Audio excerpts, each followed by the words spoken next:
सबैलाई थाहै छ नेपाल राष्ट्र बैंक आज आफ्नो स्थापनाको 65 वर्ष पूरा गरी 66औं वर्षमा प्रवेश गरेको छ। विगत 1 वर्षको अवधिमा नेपाल राष्ट्र बैंकले निर्वाह गरेको भूमिका यहाँहरू सबैसँग छर्लङ्ग नै छ। यस अवसरमा नेपाल राष्ट्र बैंकका उद्देश्यहरू प्राप्तिका लागि राष्ट्र बैंक आफू मात्रै नभएर यसमा महत्त्वपूर्ण सहयोग पुर्याउने नेपाल सरकार, अर्थ मन्त्रालय लगायत अन्य निकायहरू, बैंक तथा वित्तीय संस्थाहरू, अन्तर्राष्ट्रिय संस्थाहरू, सञ्चार माध्यम तथा सबै शुभेच्छुकहरूप्रति म नेपाल राष्ट्र बैंकको तर्फबाट हार्दिक कृतज्ञता व्यक्त गर्न चाहन्छु। यस अवसरमा म विगत 1 वर्षमा बैंकले मूल्य, वित्तीय र बाह्य क्षेत्र स्थायित्व कायम गर्दै कोभिड-19 को यो नकारात्मक आर्थिक प्रभावलाई न्यूनीकरण गर्न, आर्थिक पुनरुत्थान गर्न र विषम परिस्थितिमा पनि बैंकिङ सेवालाई सुचारू रूपमा राख्न केही महत्त्वपूर्ण कामहरू गरेको छ। ती कामहरूको बारेमा र समष्टिगत आर्थिक अवस्थाका बारेमा संक्षेपमा प्रस्तुत गर्न चाहन्छु।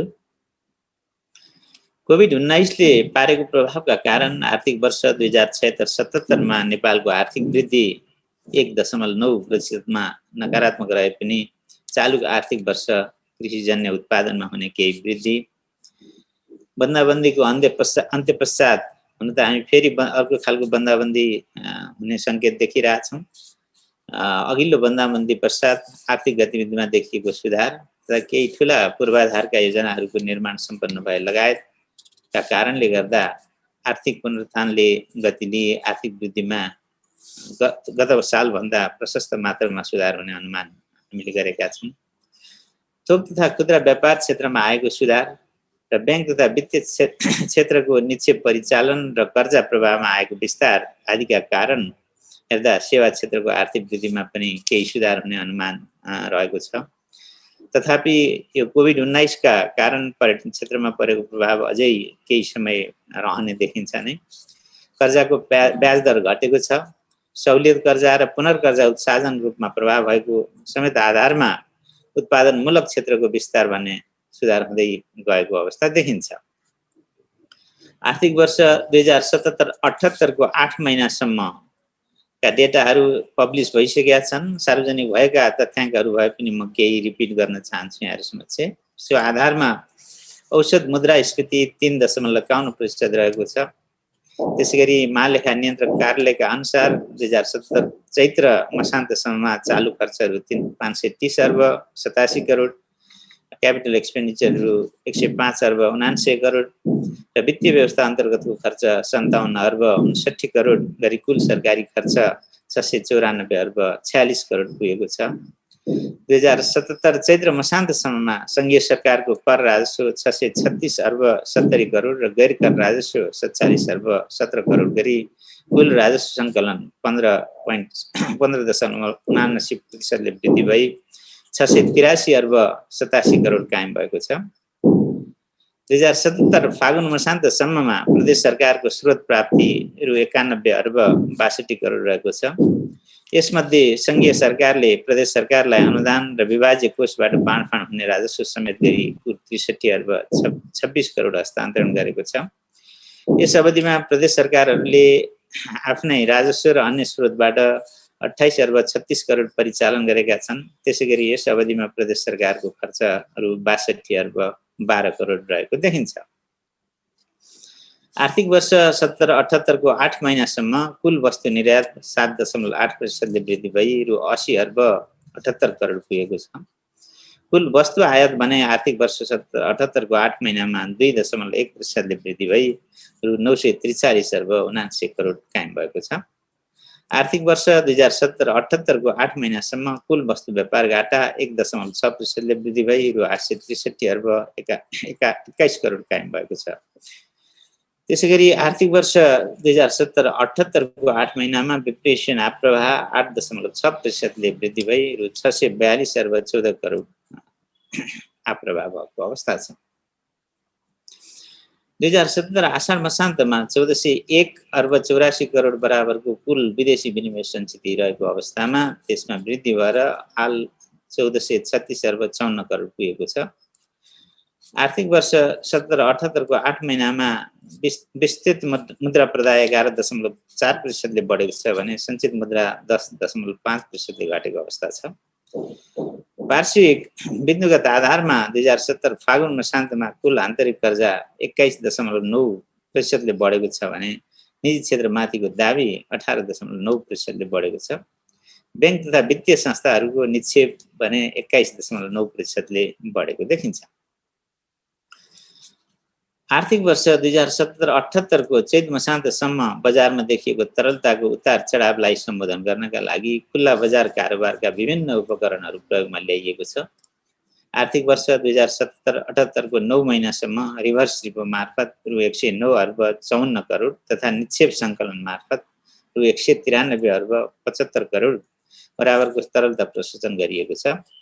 त्यसैगरी यस अवधिमा बैंक तथा वित्तीय संस्थाहरूलाई रु 7 अर्ब 12 करोड बराबरको एसएलएफ सुविधा प्रदान गरिएको छ।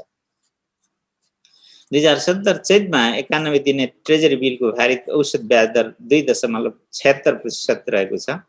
त्यसैगरी वाणिज्य ब्याङ्कहरू बीचको अन्तर ब्याङ्क कारोबारको भारित औसत ब्याज दर 2.03% कायम भएको छ। यस ब्याङ्कको नीतिगत प्रयासको फलस्वरूप बैंक तथा वित्तीय संस्थाहरूको कर्जाको ब्याज दर र आधार दर क्रमिक रूपमा घटिरहेका छन्। 2077 फागुनमा वाणिज्य ब्याङ्कहरूको कर्जाको भारित औसत ब्याज दर 8.73% र निक्षेपको भारित औसत ब्याज दर 4.76% रहेको तथा कर्जा निक्षेप बीचको भारित औसत ब्याज दर अन्तर 3.96% रहेको देखिन्छ। कोभिड-19 को बावजुद पनि पुँजी बजारमा लगानीकर्ताहरूको विश्वास बढ्दै गएको देखिएको छ। नेप्से सूचकाङ्क वार्षिक बिन्दुगत आधारमा 116.9% ले वृद्धि भई 2070 चैत्र मसान्तमा 2714.79 पुगेको छ। धितोपत्र बजार पुँजीकरण वार्षिक बिन्दुगत आधारमा 134.9% ले वृद्धि भई 2070 चैत्र मसान्तमा रु 3758 अर्ब 98 करोड कायम भएको देखिन्छ।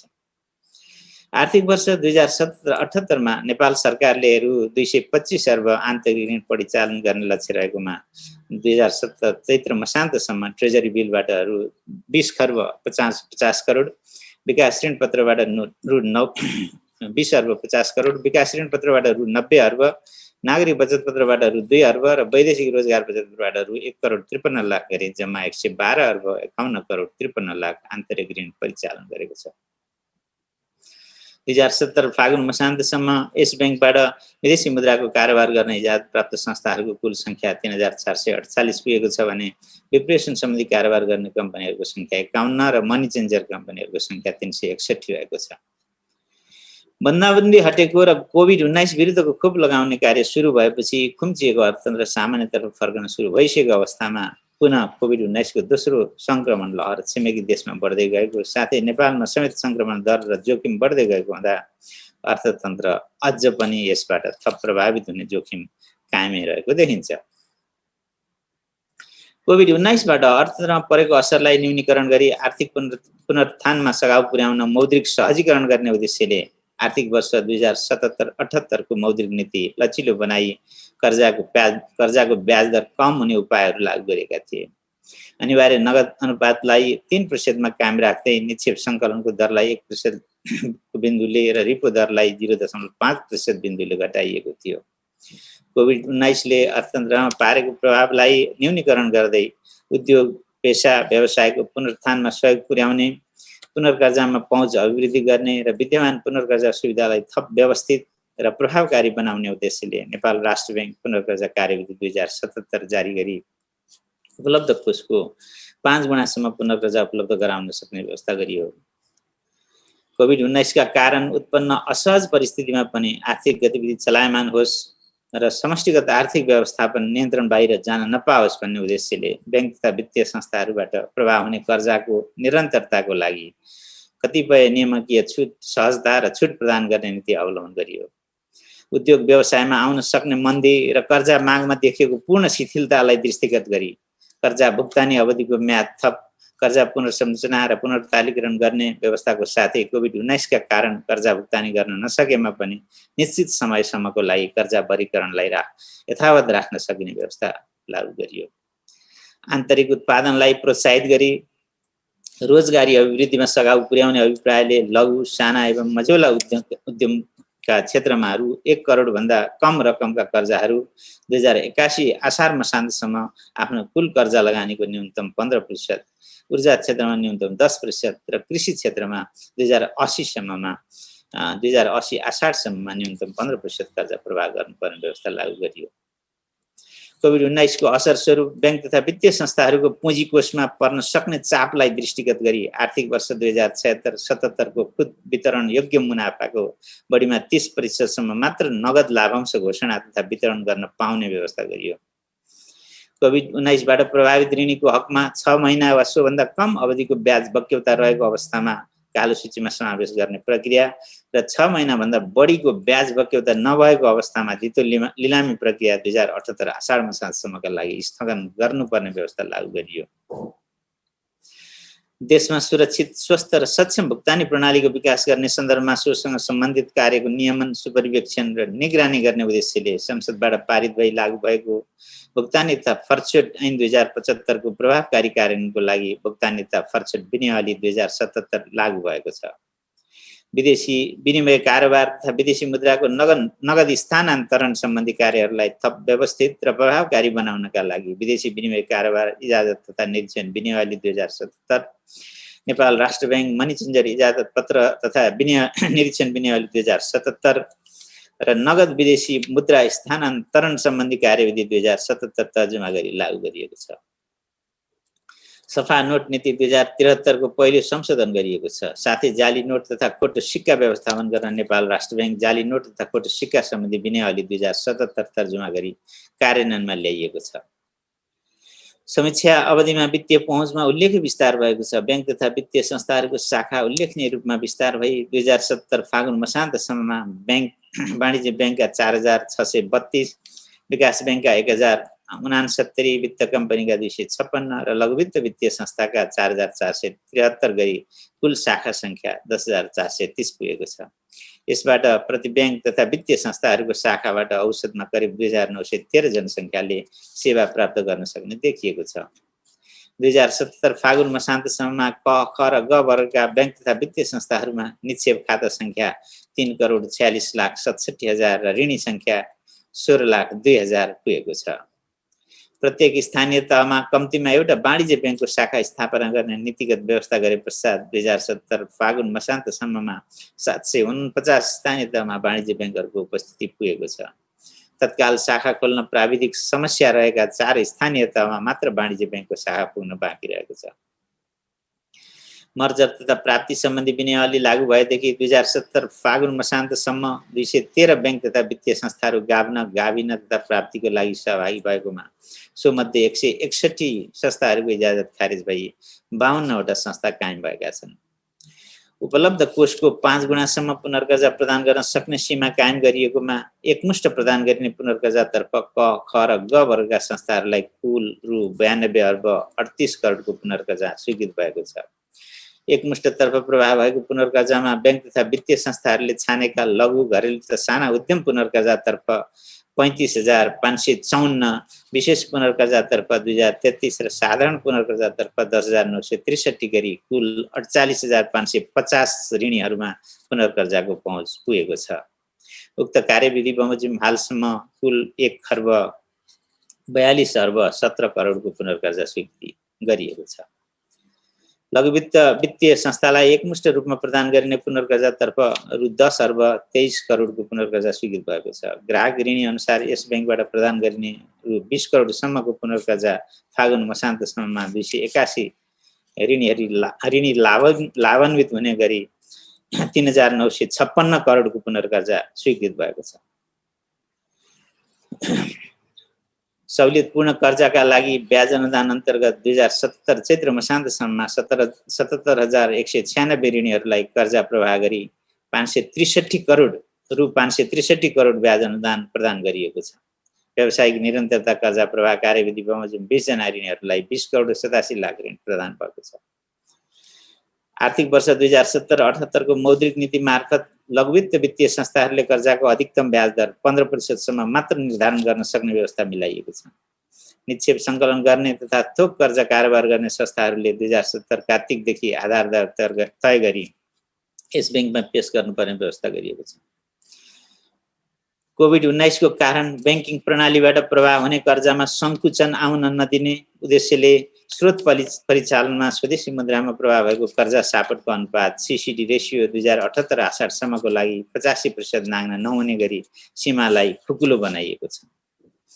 कृषि क्षेत्रमा दीर्घकालीन साधनको उपलब्धता सहज बनाउन कृषि विकास ब्याङ्कले सम्बन्धित निकायबाट स्वीकृति लिई कृषि ऋण पत्र र ऊर्जा क्षेत्रमा लगानीको अनुभव हासिल गरेका वाणिज्य ब्याङ्कहरूले सम्बन्धित निकायबाट स्वीकृति लिई ऊर्जा ऋण पत्र जारी गर्न सक्ने व्यवस्था गरिएकोमा उक्त व्यवस्था अन्तर्गत हालसम्म रु 18 अर्बको कृषि ऋण पत्र नेपाल राष्ट्र ब्याङ्कको तर्फबाट स्वीकृति प्रदान भइसकेको छ।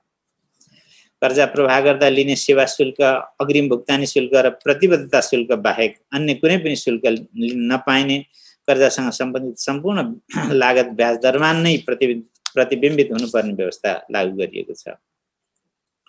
व्यक्तिगत आवधिक कर्जा ग्राहकले चाहेमा स्थिर ब्याज दरमै प्रवाह गर्नुपर्ने व्यवस्था गरिएको छ। यस्तो कर्जा अवधिभर ब्याज दर परिवर्तन नहुने गरी प्रभावित कर्जामा ऋणीसँगको लिखित सहमतिमा पहिलो पटक 7 वर्षमा र तत्पश्चात प्रत्येक 5 वर्षमा ब्याज दर पुनरावलोकन गर्न सकिने व्यवस्था गरिएको छ।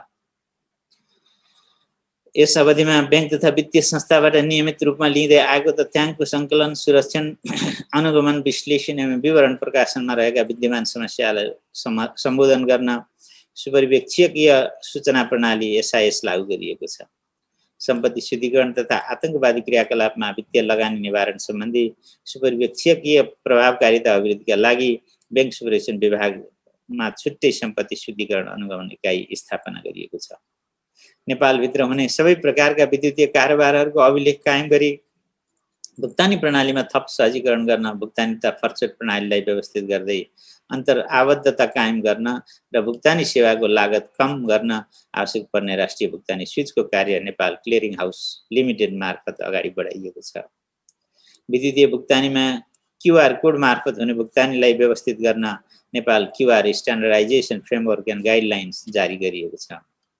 भुक्तानी तथा फर्चट ऐन 2075 बमोजिम राष्ट्रिय भुक्तानी बोर्डको गठन भई ऐनले सुम्पिएको कार्य सुचारू हुन थालेको छ। यस ब्याङ्कबाट विद्युतीय भुक्तानी कारोबारका लागि गरिएको प्रोत्साहन र सर्वसाधारणको विद्युतीय भुक्तानी उपकरण प्रयोगमा बढ्दो अभ्यासका कारण विद्युतीय भुक्तानी कारोबार क्रमशः बढ्दै गएको महसुस गरिएको छ। सामाजिक आर्थिक विकासका लागि डिजिटल नेपाल फ्रेमवर्कले परिकल्पना गरेको डिजिटल नेपाल कार्यक्रमलाई साकार बनाउन यस ब्याङ्कबाट नीतिगत व्यवस्थाहरू गरिँदै लगिएको छ। डिप्रेसन कम्पनीहरूले डिजिटल माध्यमबाट नेपालमा रकम भित्राउन सक्ने र नेपालमा रहेका सेवाग्राहीलाई विद्युतीय भुक्तानीका उपकरणहरू मार्फत पनि स्वदेशी मुद्रामा रेमिटेन्सको भुक्तानी प्रदान गर्न सक्ने व्यवस्था गरिएको छ। विदेशी मुद्रामा कर्जा लिएका उद्योगी व्यवसायहरूले कोभिड-19 का कारण परिवर्तित विदेशी मुद्रामा नै कर्जाको किस्ता तिर्न नसकेमा त्यस्तो किस्ता नेपाली रुपियाँमा नै पनि भुक्तानी गर्न सकिने व्यवस्था गरिएको छ। नेपाली कम्पनी उद्योगले आफ्नै कम्पनी उद्योगहरूका लागि उद्योगका विदेशी लगानीकर्ताबाट विदेशी मुद्रामा ऋण लिन सक्ने सम्बन्धी व्यवस्था गरिएको छ। वैदेशिक वस्तु तथा सेवाको भुक्तानीमा सहजता प्रदान गर्न, ई-कमर्सलाई प्रोत्साहित गर्न तथा अनौपचारिक वैदेशिक भुक्तानीलाई औपचारिक माध्यममा ल्याउन अमेरिकी डलर 500 सम्मको प्रिपेड कार्ड जारी गर्न सकिने व्यवस्था लागू गरिएको छ। वाणिज्य ब्याङ्कहरूले सुन आयात गर्न सक्ने दैनिक परिमाणलाई 20 किलोग्राम कायम गरिएको छ। नेपाली नोटलाई थप सुरक्षित र अन्तर्राष्ट्रिय गुणस्तरको बनाउन नोटको टिकाउपन, सुरक्षण, विशेषता तथा नोटमा प्रयोग हुने प्राविधिक पक्ष समेतको स्तरोन्नति गर्दै नेपाली नोट छपाई प्रक्रिया अगाडि बढाइएको छ। ब्याङ्कमा 2070 फागुन मसान्तसम्ममा अधिकृत स्तरमा 526, सहायक स्तरमा 417 र श्रेणी बिएन कार्यालय सहयोगी स्तरमा 95 गरी नेपाल राष्ट्रमा कुल 1038 जना कर्मचारीहरू कार्यरत रहेका छन्। यस ब्याङ्कले मासिक रूपमा तयार गरी प्रकाशन गर्दै आएको ब्याङ्कको अपरिष्कृत मासिक वार्षिकलाई पनि NFRSसँग तादात्म्यता हुने गरी परिमार्जन गरेर प्रकाशन सुरु गरिएको छ। सम्पत्ति शुद्धिकरण तथा आतंककारी क्रियाकलापमा वित्तीय लगानी निवारण सम्बन्धी राष्ट्रिय रणनीति तथा कार्ययोजना 2076-81 तथा राष्ट्रिय जोखिम मूल्याङ्कन नेशनल रिस्क एसेसमेन्ट प्रतिवेदनले तय गरेको पूरक कार्ययोजना कार्यान्वयनको चरणमा रहेको छ। वित्तीय जानकारी इकाइलाई कार्यात्मक स्वायत्तता प्रदान गर्नको लागि यस बैंकको सञ्चालक समितिले वित्तीय जानकारी इकाइ सञ्चालन विनियमावली 2076 स्वीकृत गरी कार्यान्वयनमा ल्याएको छ। वित्तीय जानकारी इकाइमा आर्थिक वर्ष 2070-78 को फागुन मसान्तसम्ममा 933 वटा शङ्कास्पद कारोबार क्रियाकलाप प्रतिवेदन प्राप्त भएको छ। इकाइले यस अवधिमा 342 वटा प्रतिवेदन विश्लेषण गरेकोमा 207 वटा अभिलेखीकरण गरेको छ भने 135 वटा प्रतिवेदन कानुन कार्यान्वयन गर्ने निकायमा अनुसन्धानको लागि पठाएको छ। नेपाल राष्ट्र बैंक सूचना तथा सञ्चार नीति 2070 जारी गरिएको छ।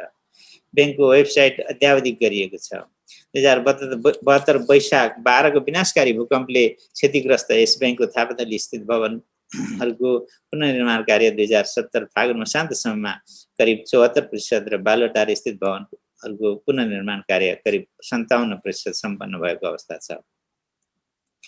नेपालको प्रादेशिक संरचना अनुसार सबै प्रदेशहरूमा यस बैंकको उपस्थिति पुर्याउने सिलसिलामा कर्णाली प्रदेशको सुर्खेतमा 2076 साल कार्तिक महिनादेखि कार्यालय सञ्चालन गरी अनुसन्धानात्मक कार्यहरू सुरु गरिएको छ। साथै बागमती प्रदेशको राजधानी हेटौडामा समेत बैंकको उपस्थिति पुर्याउने सम्बन्धमा आवश्यक पहल भइरहेको छ। Foreign direct investment cement industry in Nepal, a study based on socio-economic impact र survey report on foreign direct investment अध्ययन सम्पन्न गरिएको छ। कोभिड-19 ले पारेको प्रभाव सम्बन्धमा उद्योग व्यवसायीहरूसँग अनलाइन माध्यमबाट 2 पटक सर्वेक्षण गरी प्रतिवेदन प्रकाशन गरिएको छ। साथीहरू, कोभिड-19 का कारण मानव जातिले विश्वभर गम्भीर स्वास्थ्य सङ्कट सामना गरिरहेको अवस्था छ। कोरोना संक्रमणको दोस्रो लहरसँगै स्वास्थ्य सङ्कट अझै गहिरिँदै जाने र अर्थतन्त्र थप प्रभावित हुने जोखिम छ। मुलुकभित्र उत्पन्न हुन सक्ने मानवीय तथा आर्थिक सङ्कटको संयमतापूर्वक उचित व्यवस्थापन सहित आर्थिक क्रियाकलापको चुस्त सञ्चालन र व्यवस्थापन गर्नुपर्ने देखिएको छ। कोभिड-19 को संक्रमणका बीच हामीले गत साल एक खालको नियम निर्देशिका कार्यविधिकै वर्ष भने पनि हुन्छ प्रशस्त मात्रामा बनायौं र त्यही बीच नेपाल राष्ट्र बैंकले जे जस्तो पोलिसी जारी गरेको थियो आर्थिक वर्ष 2070-78 को मौद्रिक नीति मार्फत त्यसको कार्यान्वयनले अत्यन्तै सकारात्मक परिणाम आर्थिक क्षेत्रमा प्राप्त भइरहेको महसुस भएको छ। कोभिड-19 को असामान्य परिस्थितिलाई सम्बोधन गर्न चालिएका गैर परम्परागत लचिलो एवं सहजीकरण सहितका नीतिगत व्यवस्थाहरूलाई आर्थिक तथा वित्तीय स्थायित्व र मौद्रिक उद्देश्यमाथि थप जोखिम सृजना नहुने गरी त्यस्ता नीतिहरूलाई हामी निरन्तरता प्रदान गरिनेछ। अन्तमा समष्टिगत आर्थिक स्थायित्व कायम गर्दै वित्तीय क्षेत्रबाट परिचालन हुने स्रोत साधनलाई पूर्वाधार क्षेत्र, साना तथा मझौला उद्यम, कृषि, ऊर्जा, पर्यटन लगायत उत्पादनशील क्षेत्रतर्फ निर्देशित गरी आर्थिक पुनरुत्थानको लागि सहयोग गर्न, वित्तीय उपकरण एवं पूर्वाधारहरूको समय सापेक्ष विकास गर्न, विद्युतीय भुक्तानी माध्यम मार्फत कारोबारहरूलाई प्रवर्धन गर्न र वित्तीय समावेशिता तथा वित्तीय ग्राहक संरक्षण गर्नेतर्फ नेपाल राष्ट्र बैंक प्रतिबद्ध रहेको छ। यस अवसरमा सम्पूर्ण कर्मचारीहरूलाई बैंकले परिलक्षित गरेका उद्देश्य प्राप्तिमा आगामी दिनमा अझ क्रियाशील हुँदै बैंकको गरिमा उच्च राख्ने गरी बैंकको तर्फबाट सेवा प्रदान गराउन आह्वान समेत गर्दछु। साथै आगामी दिनमा पनि सम्बद्ध सबैबाट बैंकलाई निरन्तर सहयोग प्राप्त हुनेछ भन्ने विश्वास लिएको छु। धन्यवाद। नमस्कार।